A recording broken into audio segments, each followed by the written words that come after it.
Hello friends, I Dr. Sarika Panwar welcome you all in the video lecture series of 12th Computer Science, and which is actually the subject for Maharashtra board 12th Science. And in that there are two parts, part 1 and part 2.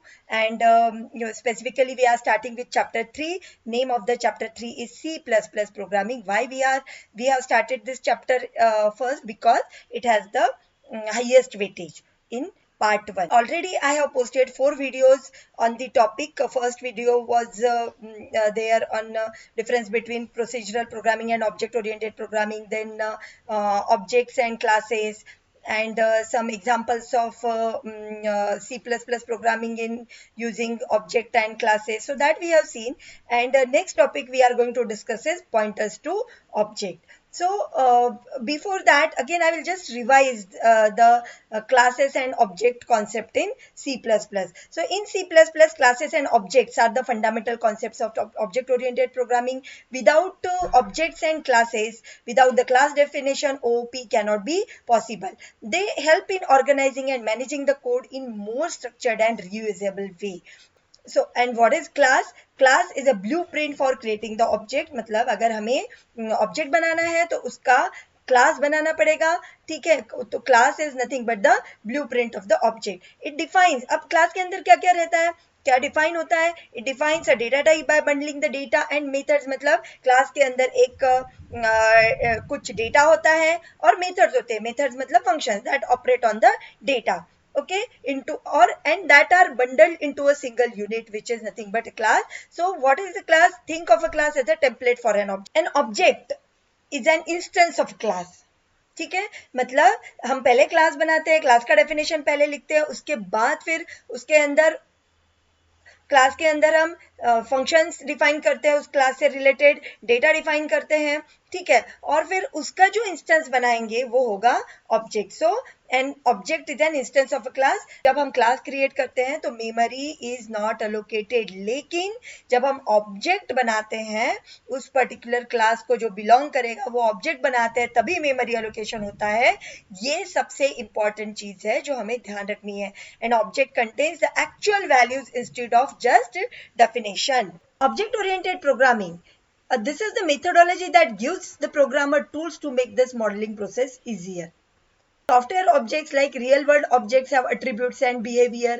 It is based on real life entities that focus on by whom task is to be done rather than focusing on what to do. It brings together data and functions. It basically supports encapsulation. ये तो सारे characteristics है object oriented programming के, like encapsulation, abstraction, inheritance, polymorphism. मतलब object oriented programming ही इन सारे characteristics की वजह से possible है. It also includes the data hiding features, therefore it is more secure. Object कैसे बनते हैं? देखो, जैसे अभी हम एक क्लास के लिए हमने सपोज 3 ऑब्जेक्ट्स बनाए, ठीक है, तो ये है ऑब्जेक्ट 1, ये है ऑब्जेक्ट 2, ये है ऑब्जेक्ट 3, ठीक है. तो ऑब्जेक्ट के अंदर क्या है? तो उस पर्टिकुलर ऑब्जेक्ट के लिए डेटा और उस डेटा के लिए फंक्शन भी डिफाइन कर रखा है, ओके. और इसका जो टेम्पलेट है वो कहाँ रहेगा? It will be there in the class template, ठीक है. तो ऐसे हम n नंबर ऑफ ऑब्जेक्ट्स हम एक पर्टिकुलर क्लास के लिए बना सकते हैं, ओके. तो जस्ट एक एग्जांपल अगर हम कंसीडर करते हैं क्लास और ऑब्जेक्ट का, तो we will consider one very simple example, ठीक है, that in which we will define one class name circle, okay. ये सेम क्वेश्चन बोर्ड में कई बार पूछा गया है. And what is that question? कि write a C++ program to find the area of circle using class, ठीक है. 5 मार्क का ये क्वेश्चन है. So we will discuss how to define the class, okay, name the circle, and how to create the object which will belong to that particular class. तो first हमारा statement है hash include iostream. ये तो hash include is a compiler directive, ठीक है. ये हमारा Dave CPP का कंपाइलर है, ठीक है, जिसमें हम सारे कोड्स एग्जीक्यूट करेंगे, ठीक है. हैश इंक्लूड iostream.h, ये हेडर फाइल हम इंक्लूड करते हैं. The process of using name space standard हम ये लिखते हैं. उसके बाद फिर what we need to do कि सबसे पहले हम क्लास का डेफिनेशन लिखेंगे. तो क्लास क्या है? टेम्पलेट है. किसके लिए हम ये टेम्पलेट बना रहे हैं? We are making this template for object, ठीक है. तो क्लास का नाम क्या है? सर्कल। तो ये क्लास जो है ये क्या है? कीवर्ड है। Circle you can give any other name, ये आइडेंटिफायर है, ये क्लास का नाम है, आप कोई भी और नाम दे सकते हो। ठीक है, इसमें तीन टाइप के वेरिएबल हम डिफाइन कर सकते हैं एक्चुअली। अभी हम पब्लिक और प्राइवेट ये दो वेरिएबल्स डिफाइन कर रहे हैं, ये दो एक्सेस स्पेसिफायर होते हैं। तीसरा भी होता है दैट इज प्रोटेक्टेड मोड। ठीक है, लेकिन अभी हम प्राइवेट और पब्लिक एक्सेस स्पेसिफायर यूज करेंगे। ठीक है, अभी हमने प्राइवेट एक्सेस स्पेसिफायर के अंदर क्या दो वेरिएबल्स डिफाइन किए हैं जो हमारा डेटा है। r is the radius of a circle and area it will be the area of circle, it is just the identifier, you can give any other name। ठीक है, उसके बाद फिर हमने पब्लिक एक्सेस स्पेसिफायर के अंदर क्या डिफाइन किया है? एक फंक्शन डिफाइन किया है। ठीक है, जो कोई पैरामीटर रिटर्न जिसे हम कोई पैरामीटर पास नहीं करेंगे लेकिन जिसका रिटर्न टाइप है void। ठीक है, अब इसमें हमने क्या किया है? एक सिर्फ मैसेज डिस्प्ले किया है, cout enter radius of a circle. ठीक है, मतलब जब हम कोड ये एग्जीक्यूट करेंगे तो इसमें enter the radius of a circle ये मैसेज डबल कोट में ये मैसेज डिस्प्ले होना चाहिए। इसके लिए हमने यहाँ पर ये स्ट्रिंग, मतलब जब भी हमें सी प्लस प्लस में स्ट्रिंग आउटपुट करनी है कंसोल पे, आउटपुट कंसोल पे, तो हम उसे डबल कोट में देते हैं and we use this C out. ठीक है, अब हम जो भी user radius of a circle मतलब जो वैल्यू एंटर करेगा तो that should be stored in the R variable, और इसीलिए हम क्या कर रहे हैं? सी इन स्टेटमेंट यूज कर रहे हैं। ठीक है, अब क्या होगा? User will enter the radius of a circle और उसके बाद फिर वो कहाँ स्टोर हो जाएगी? आर वेरिएबल में स्टोर हो जाएगी। ठीक है, लेकिन अभी यहाँ पर एक चीज इंपॉर्टेंट है कि ये इसका रिटर्न टाइप है void, मतलब ये फंक्शन कुछ रिटर्न नहीं करेगा, और ये क्या है? पब्लिक फंक्शन है, इस क्लास का पब्लिक फंक्शन है। तो हमें यहाँ पे ये ध्यान रखना है कि किसी भी क्लास के अंदर प्राइवेट वेरिएबल्स हो सकते हैं, पब्लिक वेरिएबल्स हो सकते हैं, प्राइवेट फंक्शन और पब्लिक फंक्शंस हो सकते हैं, प्राइवेट फंक्शंस भी हो सकते हैं। तो ये जो हमने फंक्शन डिफाइन किया है ये क्या है? पब्लिक फंक्शन है। ठीक है, अब इसमें हमने दो फंक्शन डिफाइन किए हैं। ये फंक्शन क्या करेगा? Only it will take the data from the user, radius को वो एज ए इनपुट यूजर से लेगा और आर वेरिएबल में स्टोर करके रखेगा। ठीक है, मतलब आर वेरिएबल में अभी क्या स्टोर है? आपका radius of a circle store है जो यूजर ने एंटर किया।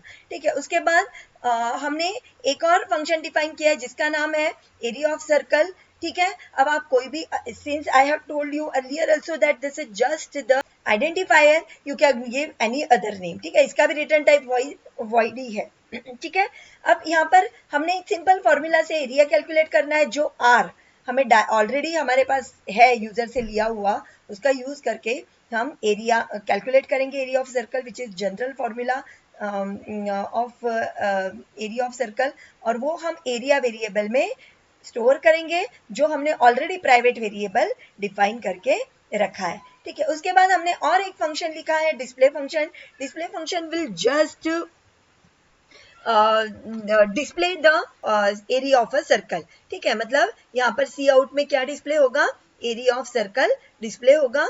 It will just in double quotes you have to just mention कि क्या डिस्प्ले करना है हमें। ठीक है, वो डिस्प्ले हो जाएगा, और यहाँ पर इस इन एरोज के बाद अभी यहाँ पर अगर जो भी वेरिएबल जिसमें स्टोर्ड है वैल्यू वो आप लिखते हो डायरेक्टली विदाउट डबल कोट्स तो उसकी वैल्यू डिस्प्ले होगी। ठीक है, अब देखो यहाँ पर क्लास का डेफिनेशन खत्म हो रहा है। ओके, यहाँ पर हमने क्लास का डेफिनेशन स्टार्ट किया था, क्लास टेम्पलेट बनाना शुरू किया था जिसमें प्राइवेट एक्सेस स्पेसिफायर के अंदर दो वेरिएबल्स है आर और एरिया। ठीक है, पब्लिक वेरिएबल स्पेसिफायर के अंदर तीन फंक्शंस है। ठीक है, एक फंक्शन का नाम है गेट डेटा। ठीक है, ये फंक्शन यहाँ चालू हुआ, यहाँ खत्म हुआ। दूसरा फंक्शन है एरिया ऑफ सर्कल, ये चालू हुआ, यहाँ खत्म हुआ, और void डिस्प्ले फंक्शन ये यहाँ चालू हुआ, ये खत्म हुआ। ठीक है, और यहाँ पर इस कर्ली ब्रेसेस के बाद अभी हमें क्लास का डेफिनेशन खत्म करना है। क्लास का डेफिनेशन तभी खत्म होगा जब आप ये यहाँ पर सेमीकोलन दोगे। ओके, देन यहाँ पर अभी हम मेन मेन फंक्शन लिख रहे हैं, ठीक है। अभी तक हमने क्या किया, क्लास का डेफिनेशन लिखा है, ठीक है। अभी हम मेन प्रोग्राम लिखेंगे। मेन फंक्शन में हमने इसका रिटर्न टाइप INT लिखा है क्योंकि हम dev cpp यूज कर रहे हैं, ठीक है। कई कंपाइलर्स जो है जैसे टर्बो CPP, उसमें हमें void लिखना होता है। Okay, so it may vary from compiler to compiler, ठीक है। उसके बाद फिर अभी हम मेन में क्या डेफिनेशन लिख रहे हैं हमने यहाँ पर, what is circle, circle is the name of our class, ठीक है। तो इस क्लास को बिलोंग करने के लिए हमने एक ऑब्जेक्ट बनाया जिसका नाम है सी, ठीक है। और उस क्लास के अंदर, इस पर्टिकुलर क्लास के अंदर जो भी डेटा और मेथड्स है, मेथड्स मतलब फंक्शन, डेटा और फंक्शंस है, ठीक है। तो अभी उस फंक्शन के लिए मेमोरी एलोकेशन हो जाएगा as soon as you create the object which belongs to this circle class, ठीक है। अब मुझे अगर इस ऑब्जेक्ट का यूज करके वो कॉल करने हैं, I want to call the get data function, ठीक है। गेट डेटा फंक्शन हमने किस लिए यूज किया, ये फंक्शन डेफिनेशन हमने यहाँ पर लिखा है, ठीक है, मतलब इस क्लास के अंदर, ठीक है। और ये फंक्शन क्या करता है, just it gets the radius of a circle and store it in R, ठीक है। तो ये फंक्शन अगर मुझे कॉल करना है और क्लास सर्कल का हमने सी ऑब्जेक्ट बनाया है, इसलिए हम क्या करेंगे, C dot get data, C dot get data, इसके नाम से उसे कॉल करेंगे, ठीक है। मतलब यहां पर ये डॉट ऑपरेटर हमें यूज करने की जरूरत है। C dot get data will call this function, मतलब अभी प्रोग्राम का कंट्रोल डायरेक्टली कहां चला जाएगा, यहां पर, ठीक है। यहां पे आएगा, वो रेडियस लेगा और आर में स्टोर, यूजर से रेडियस लेगा, आर में स्टोर करेगा, ठीक है। उसके बाद फिर अभी मुझे क्या करना है, दूसरा फंक्शन कॉल करना है, एरिया ऑफ सर्कल, ठीक है। तो मैं फंक्शन कॉल करने के लिए अब देखो, मैं ऑब्जेक्ट का नाम यूज कर रही हूँ, उसके बाद मैं डॉट ऑपरेटर दे रही हूँ, and then I am calling area of a function which belongs to the class C, circle C, circle class, और सर्कल क्लास से ही हमने क्या बनाया, ऑब्जेक्ट सी बनाया है, ठीक है। उसके बाद फिर अभी क्या होगा, यहाँ पर आर ऑलरेडी, अब देखो, अब ये एक यहाँ पर ध्यान रखने की चीज है कि इस क्लास से, इस क्लास के अंदर जो प्राइवेट वेरिएबल्स है उनको यूज करने का हक किसे है, तो इसके अंदर जो भी पब्लिक फंक्शंस है, जो पब्लिक फंक्शंस है, ठीक है, जो आपने पब्लिक एक्सेस स्पेसिफायर के अंडर डिफाइन किए हैं, वो function, since it belongs to the same class, this functions belongs to the same class, so it has the right to use the private variable of this class, ठीक है। जैसे इस class की private property है ये are and area, और इसी class को ये फंक्शन भी बिलोंग करता है, इसलिए they can use those variables very easily, ठीक है। तो अभी क्या होगा, एरिया ऑफ सर्कल, ठीक है, ये फंक्शन जब कॉल होगा तो आर ऑलरेडी हमने स्टोर करके रखा है, जब गेट डेटा फंक्शन कॉल किया था तभी आर आर वेरिएबल उसमें स्टोर करके रखा है, उसका यूज करके एरिया ऑफ सर्कल कैलकुलेट होगा, ठीक है। और उसके बाद फिर हम डिस्प्ले फंक्शन कॉल कर रहे हैं, ठीक है। मतलब यहाँ पर ध्यान हमें ये रखना है कि we are using the dot operator, पहले हमने ऑब्जेक्ट का नाम, ये ऑब्जेक्ट किसे बिलोंग करता है, सर्कल क्लास सी को बिलोंग करता है, ठीक है। उसके बाद हमने डॉट ऑपरेटर दिया और फिर डिस्प्ले फंक्शन कॉल किया, ठीक है। डिस्प्ले फंक्शन क्या करेगा, उसको डिस्प्ले करेगा, ठीक है। और उसके बाद हमें रिटर्न देना है, ठीक है, क्योंकि हमने इंटीजर रिटर्न टाइप रखा है इसका, ठीक है। और यहाँ पर हम मेन का फंक्शन डेफिनेशन एंड कर रहे हैं, ठीक है। और अभी हम इस प्रोग्राम को कंपाइल और रन करेंगे, and now you can see the output here, कि भी दो, सपोज 12 दो, ठीक है।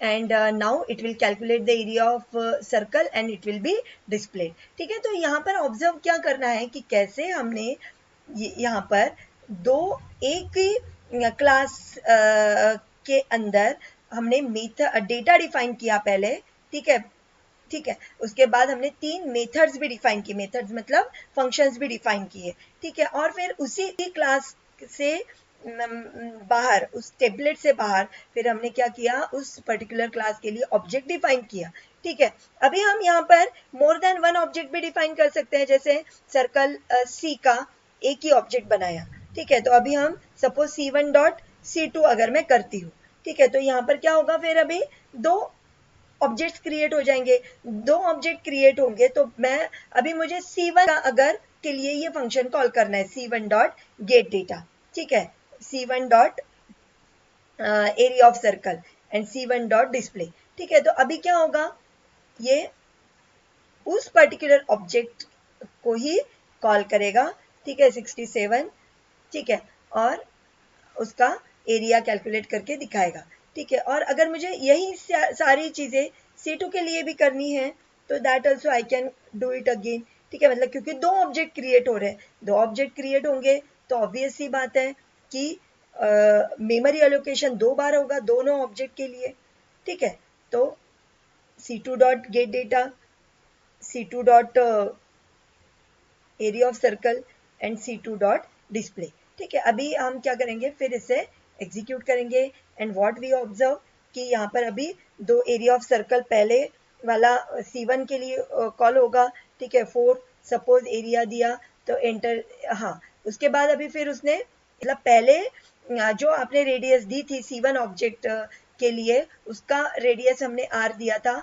तो उसका एरिया ऑफ सर्कल कैलकुलेट हुआ 50.24 और उसके बाद enter the radius of a circle, उसने दूसरी बार पूछा, मैंने 7 दिया तो फिर उसने एरिया ऑफ सर्कल 153.86, मतलब यहाँ पर ये ऑब्जर्व करना है कि एक ही क्लास के टेम्पलेट से हम बहुत सारे ऑब्जेक्ट्स, यहाँ पर तो अभी हम दो ही बना रहे हैं C1 and C2, you can create thousands of objects on a single template and that is the beauty of object oriented programming, ठीक है, अब यहाँ पर ये एरिया ऑफ सर्कल का जो प्रोग्राम है, this question is asked so many times in the board exam, write a C++ program to find the area of circle using class, ठीक है, 5 मार्क के लिए ये मिनिमम 3 से 4 बार पूछा गया क्वेश्चन है, ठीक है, तो अभी नेक्स्ट ये तो this is just the revision और मैंने यहाँ पर आज एक बोर्ड का क्वेश्चन भी डिस्कस कर लिया। हमारे आज के लेक्चर का ऑब्जेक्टिव है वो है पॉइंटर्स टू ऑब्जेक्ट, ठीक है, अब देखो पॉइंटर्स हमने ऑलरेडी प्रीवियस वीडियोस में डिस्कस कर लिया है कि वेरिएबल को पॉइंट करने के लिए हम कैसे पॉइंटर का यूज कर सकते हैं और पॉइंटर को हम कैसे वेरिएबल डिक्लेयर करते हैं, ठीक है, और using that pointer variable how we can access the values of those variables that we have discussed already, ठीक है, अब यहाँ पर तो हम ऑब्जेक्ट ओरिएंटेड प्रोग्रामिंग की बात कर रहे हैं जिसमें हम एक पर्टिकुलर क्लास का ऑब्जेक्ट बनाते हैं और उसके लिए फिर मेमोरी एलोकेशन भी होता है, ठीक है, वो जहां पर मेमोरी एलोकेशन होता है वो अगर हमें एज अ उस मेमोरी लोकेशन को अगर हमें एज अ पॉइंटर यूज करना है that also we can do और उसी को हम कहते हैं पॉइंटर्स टू ऑब्जेक्ट, ठीक है, मतलब हम ऑब्जेक्ट के लिए भी पॉइंटर बना सकते हैं, सो इन C++ pointers can also point two object, ठीक है, तो this means a pointer can hold the memory address of an object, ठीक है, मतलब हम पॉइंटर टू ऑब्जेक्ट अगर बनाते हैं तो वो ऑब्वियसली किसका मेमोरी एड्रेस होल्ड करेगा, ऑब्जेक्ट का मेमोरी एड्रेस होल्ड करेगा, allowing us to access and manipulate the object using the pointer, ठीक है, अब यहाँ पर देखो ये ऑब्जेक्ट बनाया पहले जो भी अभी हमने एग्जांपल कंसीडर किया था ऑब्जेक्ट का, ठीक है, सर्कल क्लास का, ठीक है, उसमें यहाँ पर हमारे दो वेरिएबल्स है, ठीक है, इस सर्कल क्लास के अंदर दो वेरिएबल्स है, ठीक है, इनका मेमोरी एलोकेशन हो गया, ये कहीं तो मेमोरी में स्टोर्ड है, ठीक है, और उसका ये ऑब्जेक्ट का नाम है C which belongs to circle class, okay, अब ये जो एड्रेस है इसका, इस ऑब्जेक्ट का जो एड्रेस है वो हम यहाँ पर इस पॉइंटर वेरिएबल में स्टोर करेंगे, तो now this will become the pointer of this object, okay, so that is the idea behind the pointers to object, ठीक है, तो अभी यहाँ पर इसके लिए पॉइंटर्स टू ऑब्जेक्ट के लिए भी अभी हम एक प्रोग्राम डिस्कस करेंगे, सेम सर्कल क्लास का ही हम प्रॉब्लम डिस्कस करेंगे कि जिसमें अभी पहले केस में हमने नॉर्मल एक सर्कल क्लास डिफाइन किया था, उसमें प्राइवेट एक्सेस स्पेसिफायर के अंडर दो वेरिएबल्स डिफाइन किए थे R एंड एरिया, ठीक है, देन इसमें 3 फंक्शंस है, gate data, area of circle and display function, ठीक है, तो ये 3 फंक्शन हमने डिफाइन किए थे, ठीक है, अब हमने क्या किया, सेम यहाँ तक तो पूरा प्रोग्राम सेम है, ठीक है, कि हमने क्या किया, इस सर्कल क्लास के लिए ऑब्जेक्ट बनाया C, ठीक है, अब एक नई चीज हमने यहाँ पर क्या की कि इस सर्कल क्लास के लिए ही हमने एक पॉइंटर बनाया, this is just the pointer declaration. ये मैंने पहले वीडियो में लिया है कि कैसे हमें पॉइंटर्स को डिक्लेयर करना है by using this symbol star. ठीक है, तो ये बना हमारा pointer variable. This pointer variable will point to some memory location. अब उस मेमोरी लोकेशन का एड्रेस भी इसके अंदर स्टोर करना पड़ेगा। तो हमें इसे किसका पॉइंटर बनाना है, तो इस ऑब्जेक्ट का पॉइंटर बनाना है। ठीक है, हमने यहाँ पर डायग्राम में भी देखा है कि ये जो हमारा पॉइंटर है ये से पॉइंट करेगा तो इस सी को पॉइंट करेगा। C is nothing but the object. ठीक है, तो अभी उसके लिए हमें एड्रेस तो देना पड़ेगा ना, तो इसके लिए हमने यहाँ पर ये एड्रेस ऑपरेटर यूज किया है। मतलब अब क्या होगा with this statement what will happen कि सी ऑब्जेक्ट का जो एड्रेस है वो कहाँ जाएगा, पॉइंटर पीटीआर वेरिएबल में जाएगा और PTR variable now will act as a pointer of this object C. ठीक है, अब हमें ये देखना है कि इसे एक्सेस हम कैसे करेंगे, कि what is the difference between accessing the variable using dot operator and arrow operator. ठीक है, तो यहाँ पर अभी सेम थिंग मुझे करनी है। अभी मुझे फिर gate data, area of circle और डिस्प्ले फंक्शन, ये तीनों फंक्शन कॉल करने हैं जो किस ऑब्जेक्ट किस क्लास के अंदर हमने ये क्लास टेम्पलेट के अंदर हमने डिफाइन किए थे। हमने ये डिफाइन किए थे सी सर्कल क्लास टेम्पलेट के अंदर और उसका ऑब्जेक्ट हमने बनाया है सी और उस सी के लिए हमने पॉइंटर बनाया। ठीक है, अब हमें देखना है कि how to access this functions by using the PTR pointer variable और उसके लिए हमने एरो ऑपरेटर यूज करना है। ठीक है, तो this is the only difference कि यही अगर हम डॉट ऑपरेटर से मतलब ऑब्जेक्ट से करते तो हम क्या लिखते हैं, सी डॉट गेट डेटा। ठीक है, ये लिखते हम, है ना। लेकिन अभी हमें क्या करना है, पॉइंटर से उसको एक्सेस करना है।